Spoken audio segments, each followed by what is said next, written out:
Hello students, welcome to my YouTube channel again. Today I am going to start Chapter 9, Europe, Resources and their Utilization. Please open page 95 of your book and follow my explanation. Today I'll start with the topic People. The people of Europe are generally known as Caucasian race, and the three distinct races of Europe are the Alpine people, they are the Celts and the Gauls. They have a very sturdy body with medium complexion. That means they are not very fair, rather their complexion is medium.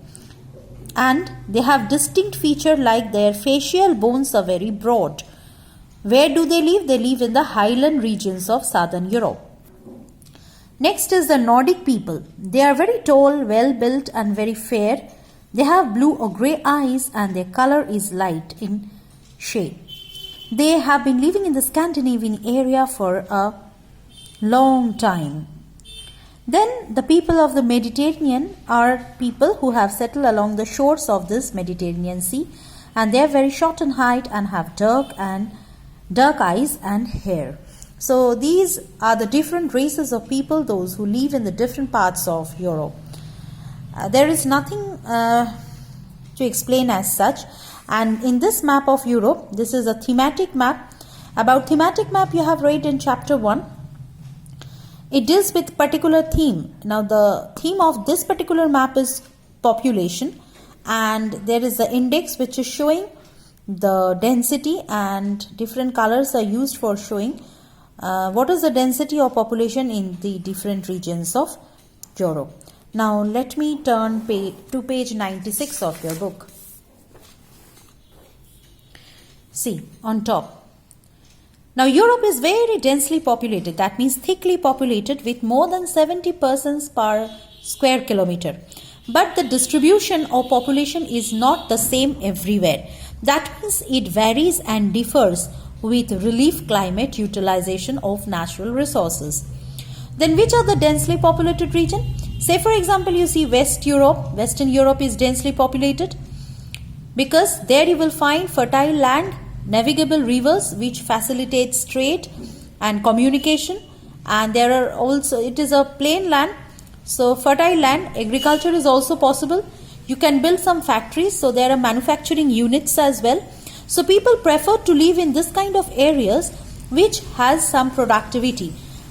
So it is very thickly, densely populated.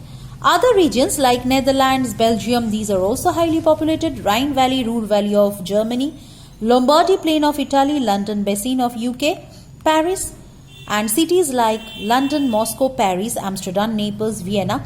All these cities are very thickly populated. Next comes moderately, that means medium, moderately populated regions are the plateau areas and in the regions where agriculture is practiced.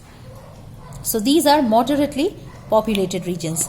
Next is sparsely populated regions, means very thin population is there.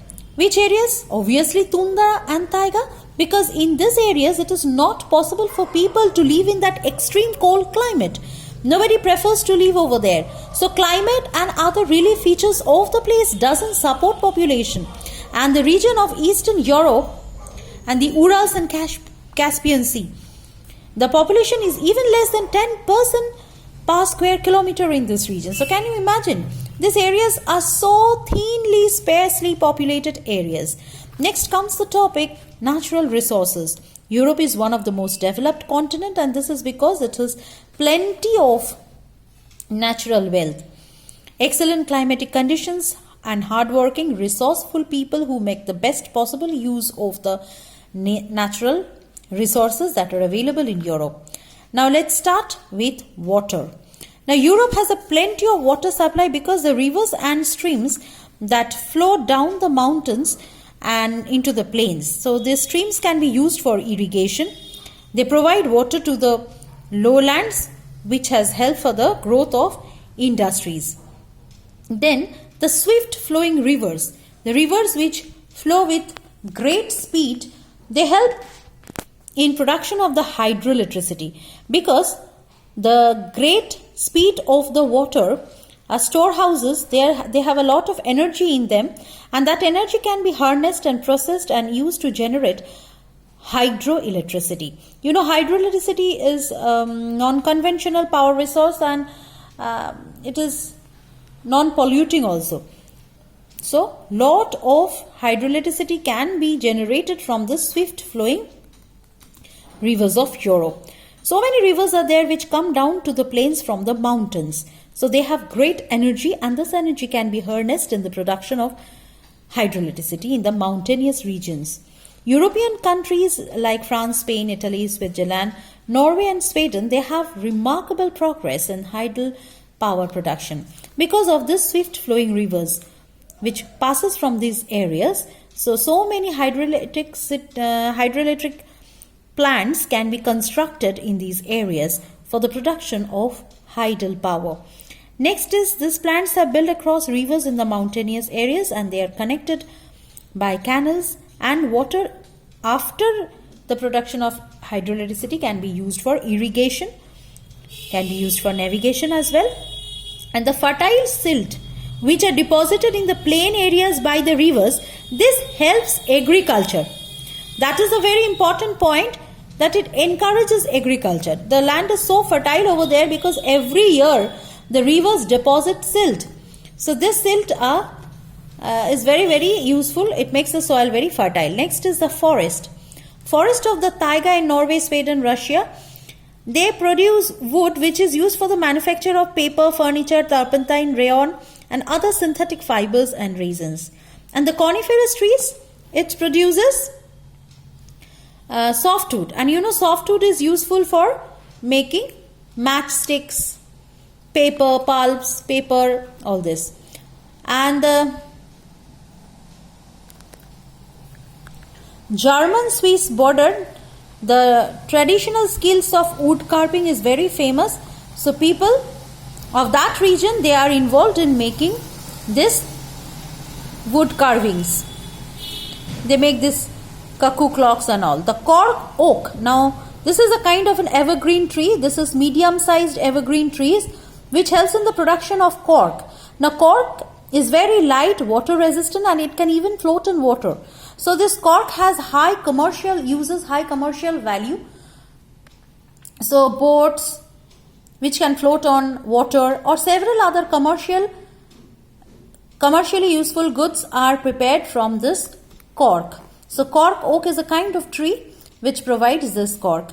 And this tree you will find in the Mediterranean countries of Spain and Portugal, and the mixed forest belt consists of the hardwood trees. Hardwood, deciduous trees. You know, deciduous trees means they shed their leaves once in a year, and they yield timber, that is wood. For what purpose? For construction, shipbuilding, making trawler. You know, trawler, they move into the sea for catching fish, making trawler and fishing boats. Which type of trees are used for this? Hardwood trees, obviously. Then the soil resources. Different types of soil are found over Europe due to variation in climatic conditions. From place to place, climate varies. So therefore, so many types of soil are available. It depends on climatic conditions, parent rocks, drainage, and the rate of decomposition of plants remain. The soil is acidic and waterlogged due to the presence of permafrost in the tundra region, and hence useless for agriculture. Now, in the tundra region, you know, the portion beyond the Arctic Circle, see, this is the Arctic Circle. Beyond that, this portion, you know, earlier I have shown you, this portion lies in the tundra region, and it is in the frigid zone, and it remains covered with frost permanently. That is what it means, permafrost. As it remains covered under frost throughout the year, so this soil is very acidic and useless for agriculture. And this kind of soil you will find here, tundra region. Then podjoles. Podjoles are equally acidic. Are found over the coniferous forest region of the taiga climatic belt. The soils are also acidic, leached of minerals, and leach means washed away. Minerals are washed away from the podjoles. These are also acidic in nature, and you will find this in the coniferous forest region of the taiga. and they also remain permafrost, under frost throughout the year. So these are also not workable soils. Next is a wide region covering Russia, Southern Europe, Finland. These areas are covered by podjos and brown soil in the mixed forest areas. Next is the best soil. Chernogems are found over which area? Steppe grassland.